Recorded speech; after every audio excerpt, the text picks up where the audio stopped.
এবং মোবাইলের স্ক্রিনে যাওয়ার পরে আমরা সরাসরি চলে যাব আমাদের সেটিংসে। তো আমি সরাসরি সেটিংসে চলে যাচ্ছি। সেটিংসে যাওয়ার পরে আপনি এখানে খুঁজবেন হচ্ছে গিয়ে গুগল। তো দেখবেন যে আপনার এখানে গুগল রয়েছে, নিশ্চয়ই যে দেখতে পাচ্ছেন। যদি এভাবে না পান উপরে সার্চ বারে সার্চ করে দিলে আপনি গুগলটা পেয়ে যাবেন।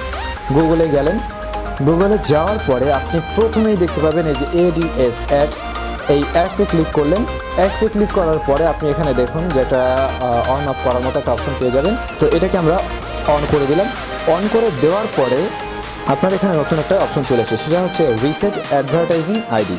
নিচে দেখুন এখানে এই যে ইওর অ্যাডভার্টাইজিং আইডি। তো এইখানে আপনি জাস্ট যে কাজটা করবেন এই রিসেট করে দেবেন। রিসেট করে দেওয়ার সাথে সাথে দেখবেন আপনার অ্যাডভার্টাইজিং আইডিটা কিন্তু এখান থেকে চেঞ্জ হয়ে যাচ্ছে।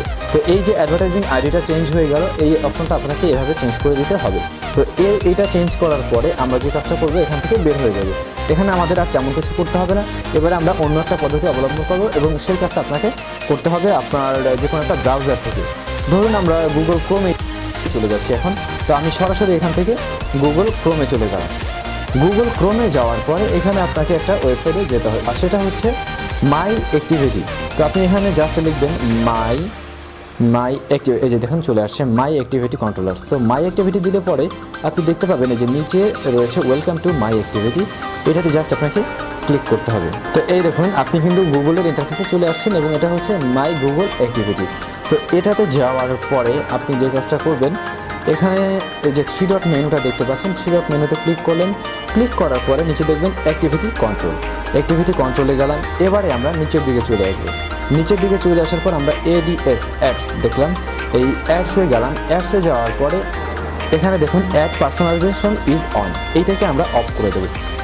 তো এটা অফ করতে গেলে আপনার সামনে এরকম একটা পপআপ আকারে একটা নোটিফিকেশন আসবে, আপনি জাস্ট এখান থেকে এটাকে অফ করে দেবেন। এইখানে আপনার কাজ শেষ। এবারে দেখবেন উপরে 3 ডট আর একটা মেনু রয়েছে এই যে লেফট সাইডে, এখানে যাবেন। এটাতে ক্লিক করার পরে আপনি দেখতে পাবেন নিচে রয়েছে এখানে সেটিংস। তো আমরা সেটিংসে ক্লিক করলাম। সেটিংসে ক্লিক করার পরে আমরা যদি নিচের দিকে একটু খেয়াল করি, আমরা সাইট সেটিংস নামে একটা অপশন পেয়ে যাব। এই হচ্ছে গিয়ে সাইট সেটিংস। সাইট সেটিংসে আমি ঢুকলাম। সাইট সেটিংসে ঢোকার পরে আপনি প্রথমেই খেয়াল করবেন উপর থেকে 2 নম্বরে রয়েছে কুকিজ। এই কুকিজটাকে আপনি ক্লিক করবেন। এখানে আসার পরে নিচের দিকে খেয়াল করুন ব্লক থার্ড পার্টি কুকিজ, এইটাকে আপনাকে এনাবেল করে দিতে হবে। আপনি এর মানে হচ্ছে থার্ড পার্টি যত ধরনের কুকিজগুলো রয়েছে এইগুলোকে আপনি বন্ধ করে দিলেন। তো এটা করলে পরে আপনার ফোনে ওই ধরনের অ্যাডগুলো আসা বন্ধ।